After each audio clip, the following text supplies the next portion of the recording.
I'm Michael Hitchborn, and this is the American Life League Report. The federal government already funnels hundreds of millions of dollars to Planned Parenthood every year, so it should come as no surprise when it funnels your money to celebrate its founder. The Smithsonian National Portrait Gallery recently opened a new, federally funded exhibit that, according to the museum's curator, celebrates women who have challenged and changed America over the past century.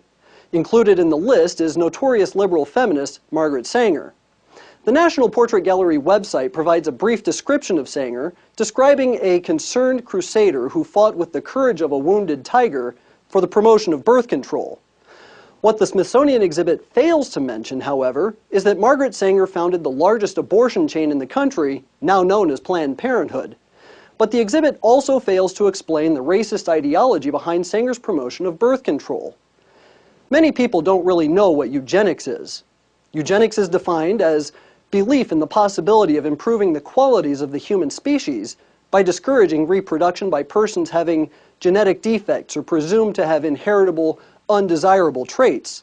Essentially, eugenics is the creation of a master race by controlling who has children and who doesn't. An article appearing in the January 31st, 1922 edition of the New York Times bore the headline, "Mrs. Sanger says Superman is the aim of birth control."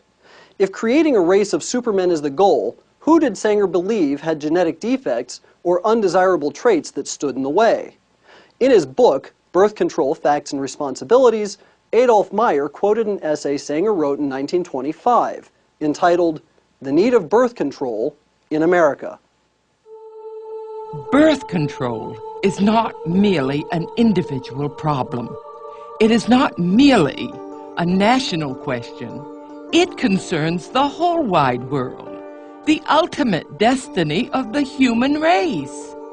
In his last book, Mr. H.G. Wells speaks of the meaningless, aimless lives which cram this world of ours. Hordes of people who are born, who live, yet who have done absolutely nothing to advance the race one iota. Their lives are hopeless repetitions. All that they have said has been said before. All that they have done has been done better before. Such human weeds clog up the path, drain up the energies and the resources of this little earth. We must clear the way for a better world.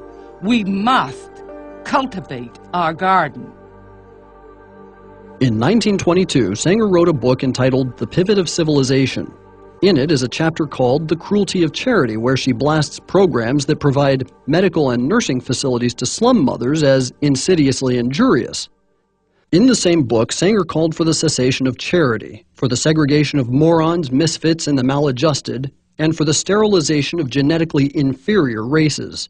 She also argued that organized attempts to help the poor was the surest sign that our civilization has bred, is breeding, and is perpetuating defectives, delinquents, and dependents. The Birth Control Review was Sanger's official publication for the American Birth Control League, and in 1932 she outlined her plan for peace. The main objectives of the Population Congress would be to apply a stern and rigid policy of sterilization and segregation to that grade of population whose progeny is already tainted, to give certain dysgenic groups in our population their choice of segregation or sterilization, and to apportion farmlands and homesteads for these segregated persons where they would be taught to work under competent instructors for the period of their entire lives. Sanger's admiration for the eugenics programs of Nazi Germany were well known at the time. In 1933, the Birth Control Review published Eugenic Sterilization, an Urgent Need, by Ernst Rudin, who was Hitler's director of genetic sterilization and the founder of the Nazi Society for Racial Hygiene. In her praise for the eugenics programs in Germany, Sanger called for the implementation of such programs in the United States, specifically targeting African Americans. The following editorial was published in the 1932 issue of the Birth Control Review. The Negro problem is one of the most complicated and important confronting America. Whatever the ultimate answer may be, such an attitude brings to light the function of birth control as a necessary agency in its solution. The present submerged condition of the Negro is due in large part to the high fertility of the race under disastrously adverse circumstances. Thus, the question arises, to what extent birth control has had a eugenic effect upon the Negro race? If any question should remain about Sanger's racist agenda, a 1939 letter she wrote to Dr. Clarence Gamble should remove all doubt.